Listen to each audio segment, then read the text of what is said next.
الشهيد الرائد الطيار رامي مرشد الذي ارتقى أول أمس، وجد أهله وصية قال فيها إنه يترك رتبته العسكرية وما جمعه وحصل عليه من أوسمة طيلة حياته إلى رفيق نصر الله. وصل الخبر إلى ضيفنا. نعلم الآن منك أستاذ رفيق كيف تلقيت خبرا بهذا الحجم أن شهيدا ضابطا سوريا ترك لك الرتبة والأوسمة.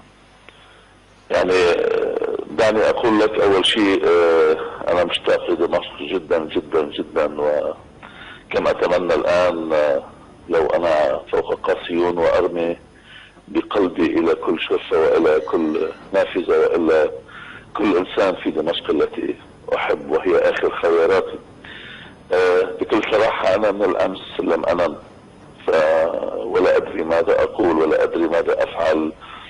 يعني بكيت قليلا عندما تلقيت الخبر وما زلت عاجز عن ما يمكن أن أقول، بس بدي أحب لك شغلة هيك بلغة دارجة.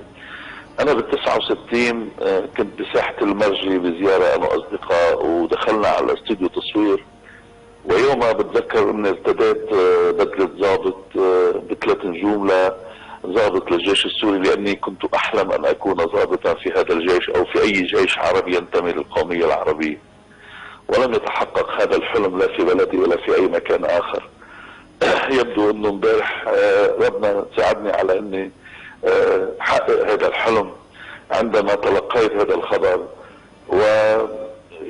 انا كنت بتمنى انا عفوا انا اكون الشهيد لحتى يضل هو شهيد حي ويحلق بسما سوريا، ويمكن كان بيتمنى انه يستشهد بالجولان او فوق فلسطين كما نشتهي جميعا. كنت بتمنى انه انا اللي استشهد مش هو، لكن تحقق حلمه بالاستشهاد وهو يدافع عن سوريا العربية، عن هويتها، عن نضالها، مثل كل الشرفاء، مثل كل الشهداء بالجيش العربي السوري، مثل كل الشهداء من ابناء الشعب السوري اللي بعدهم متمسكين بسقف الوطن، واللي حيضلوا يقاتلوا، واللي قريبا حينتصروا رغم كل هذه الالام اللي عمالة تحصل.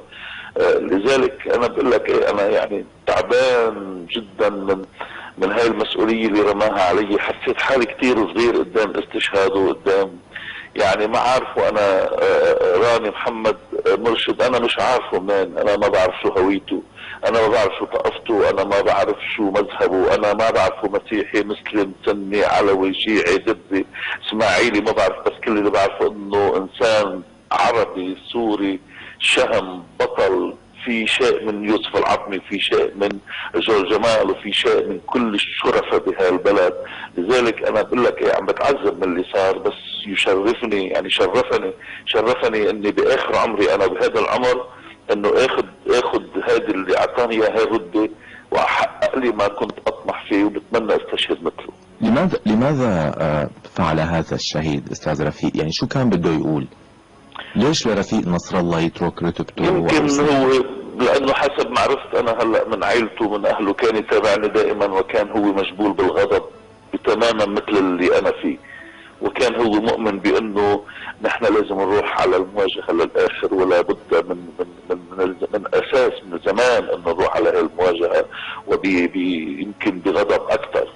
فبتخيل وحسب ما عرفت انه كان هو على تواصل مع، يعني دائما كان حريص على اللقاءات اللي انا بعملها وغيره. كم كنت اتمنى لو اعرفه، بس بعزي نفسي انه قريبا ان شاء الله بدي اضطر روح بكل جوارحي على ضريحه، ويمكن هيك يغسل بماء قلبي هذا الضريح وبشره وقول له انه سوريا انتصرت فيك، وانتصرت مثل كل الشهداء اللي عم بيروحوا، مثل كل الامهات اللي عم تبكي اولادها هلا، مثل كل الناس اللي على المحاور هلا من الجيش السوري، ومن الشباب اللي عمال يقاتلوا، واللي بعد حيستشهدوا، من الابرياء اللي عمال يروحوا بالسيارات الفخخه اللي عم بيوضعوها السفله وشذات الافاق. لكن انا واثق جدا اني ساقف قرب ضريحه وبشره بالانتصار، هذا اذا بايد حي.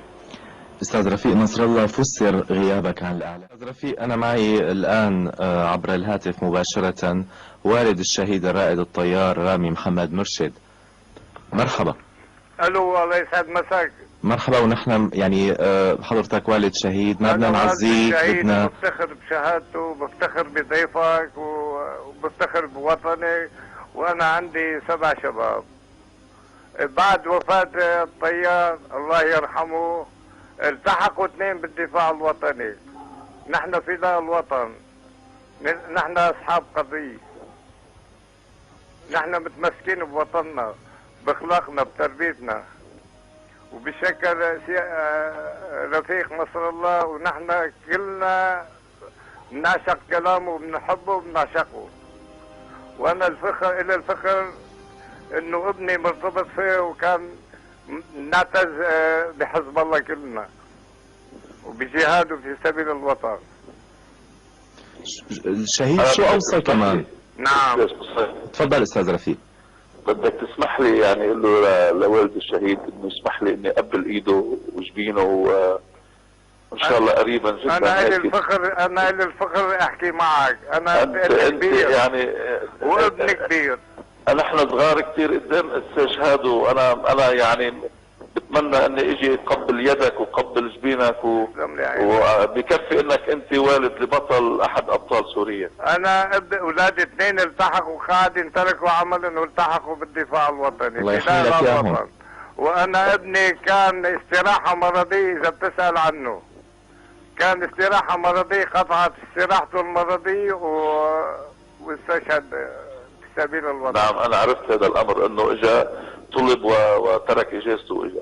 لا انا ما بعرف يمكن بعرف الموضوع كله. بعرف يقول لي بابا بدي اشتغل. وانا للفخر انه سمعت صوتك، وكانت فخر لي كبير انه حداك الاوسمي، ولانه بتستاهل كثير.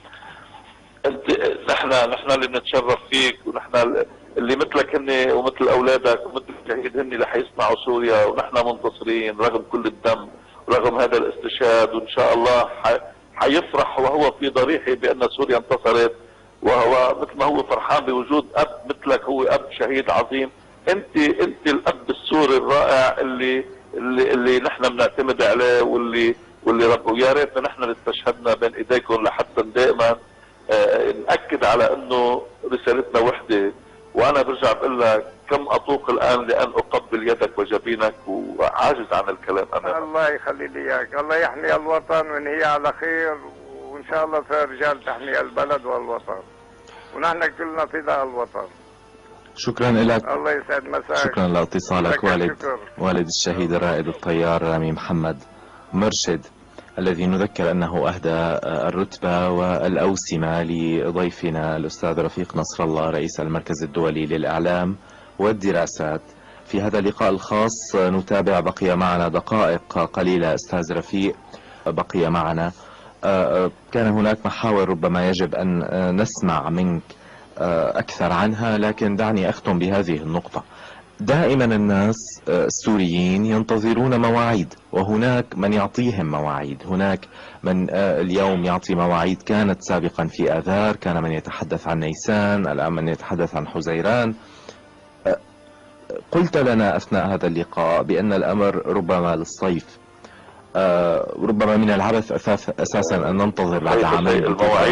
المواعيد الآن على الأرض، ويحددها الجيش السوري ويحددها الشعب السوري بصبره ونضاله. نحن بمعركة للآخر.